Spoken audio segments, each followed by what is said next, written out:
In 1918, Germany filed an official diplomatic protest against the United States. They weren't complaining about American tanks. They weren't protesting aircraft or artillery. They were threatening to execute any American soldier caught carrying a shotgun.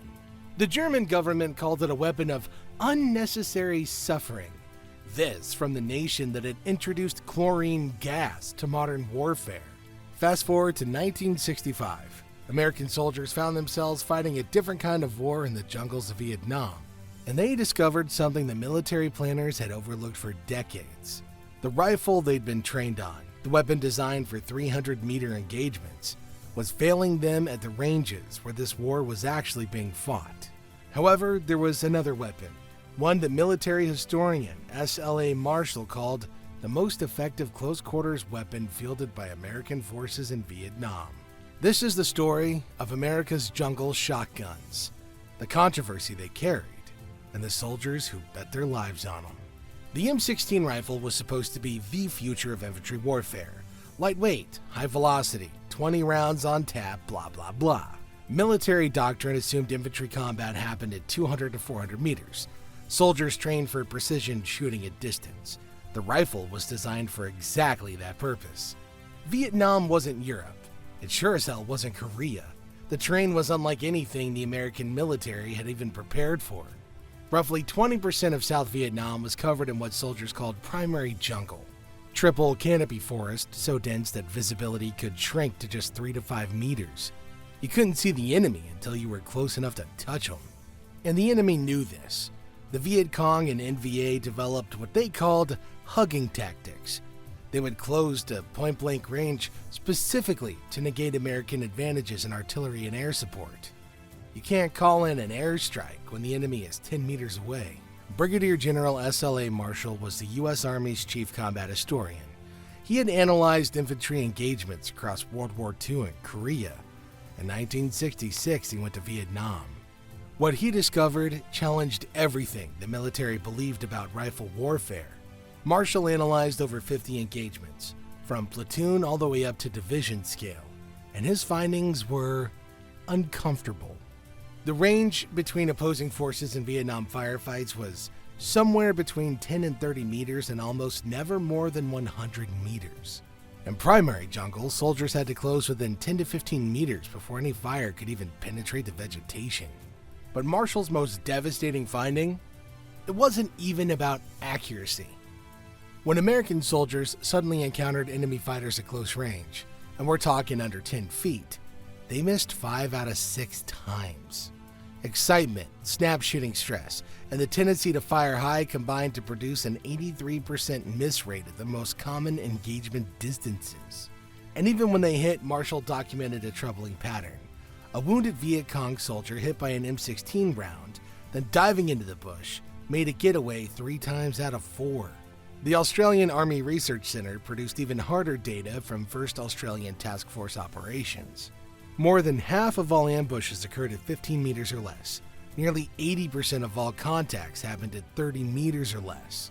At those distances, the precision advantages of the M16 become liabilities. But there was another weapon that addressed every single one of these deficiencies.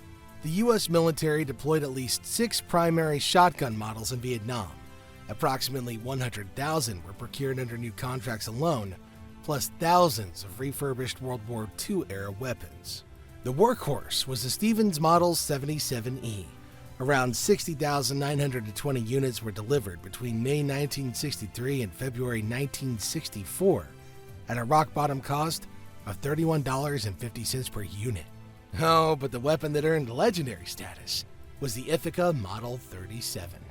Approximately 22,000 S-prefix riot guns were manufactured under the first Vietnam-era shotgun contract. Its defining feature was bottom ejection through a single loading port, which kept mud, dirt, and debris out of the action. In Vietnam's environment, this was critical. The 37 also lacked a trigger disconnector. This enabled slam fire. The shooter could hold the trigger down and pump the action to fire as fast as humanly possible. 8 rounds in approximately 2 seconds. Navy SEALs adopted it as their signature weapon. One SEAL in particular became synonymous with it. Chief James Patches Watson was a founding member of SEAL Team 2. He carried a custom Ithaca 37 he named Sweetheart through 3 combat tours in Vietnam, earning 16 combat decorations including 4 Bronze Stars with combat. Watson habitually took point position on behind enemy lines missions, even after promotion to chief. His shotgun was customized at Frankfurt Arsenal with an extended 7-round magazine, a duckbill spreader choke that compressed the shot pattern into a horizontal oval, and a Parkerized finish. Watson's reasoning was direct. In his memoir, Point Man, he explained his philosophy. An inch miss with an M16 could mean a complete miss. An inch miss with a shotgun might mean 4 or 5 pellets still hitting the threat. The mathematics were simple. The single trigger pull of standard double-aught buckshot delivered 9 .33 caliber projectiles. That's the equivalent of 9 simultaneous handgun hits.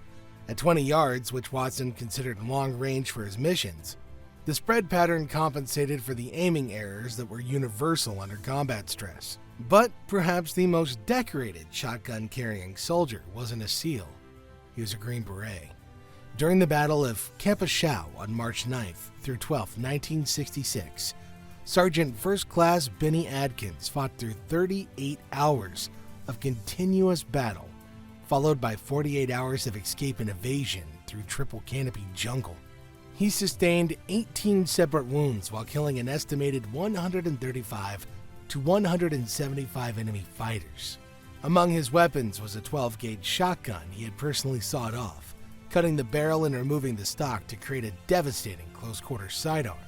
In interviews, Adkins acknowledged he still isn't sure how that weapon squared with the laws of war and the Geneva Conventions, but added simply, "I did use it. I did.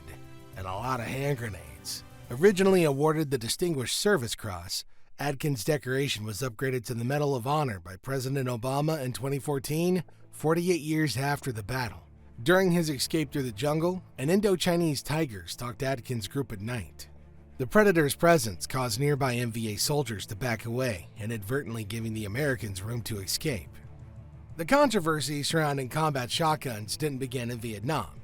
It started in the trenches of World War I. On September 19, 1918, Friedrich Oderland presented Secretary of State Robert Lansing with a German government cablegram. Germany declared that any American prisoner found carrying a shotgun or shotgun ammunition forfeits his life. They cited Article 23E of the 1907 Hague Convention, which prohibits arms, projectiles, or material calculated to cause unnecessary suffering. The irony here was staggering. Germany had introduced chlorine gas to warfare. They had used flamethrowers, saw-toothed bayonets, unrestricted submarine warfare. But somehow they drew the line at buckshot. Brigadier General Samuel T. Ansel, the acting Judge Advocate General, produced a 5-page rebuttal. His core argument was that Article 23E is not aimed at efficiency in killing, but against cruelty and terrorism. Each double-aught buckshot pellet measured 8.4 millimeters, scarcely larger than a rifle or machine gun bullet. His conclusion was blunt. The protest is without legal merit. Coming from our present enemy, it is destitute of all good faith. Secretary Lansing warned that if Germany executed a single American prisoner for carrying a shotgun, the United States would make such reprisals as will best protect the American forces. Germany never responded. No American soldiers were executed. The war ended 44 days later. Now, this precedent carried directly into Vietnam. In 1961, as advisors deployed to Southeast Asia, the Judge Advocate General confirmed no conventional or customary international law prohibited shotgun use. Today, combat shotguns are universally considered lawful under international humanitarian law. They're also fielded by virtually every single NATO military, including modern-day Germany's. The Vietnam shotgun story reveals a persistent tension in military thinking, the gap between the cult of precision at range and the brutal reality of close combat. Every major study pointed to the same conclusion. At the distances where most jungle fighting actually occurred, the shotgun was the superior infantry weapon.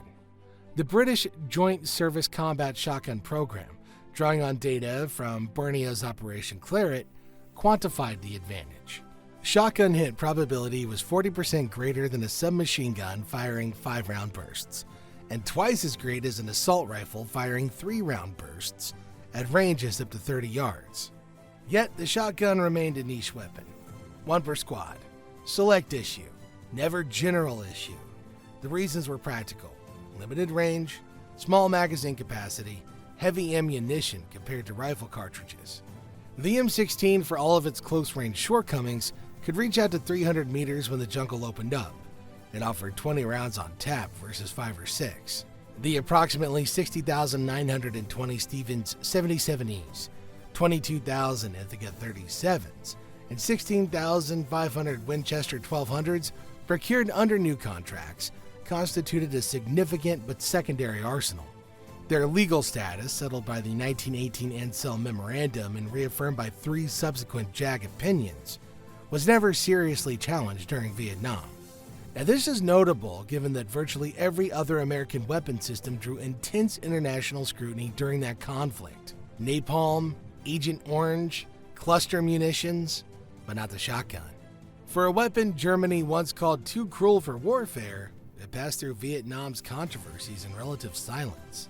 The men who carried these shotguns, Watson's with his Sweet Hot, Adkins with the sawed-off 12-gauge, the tunnel rats making impossible choices about what to carry into darkness, they understood something the doctrine had missed.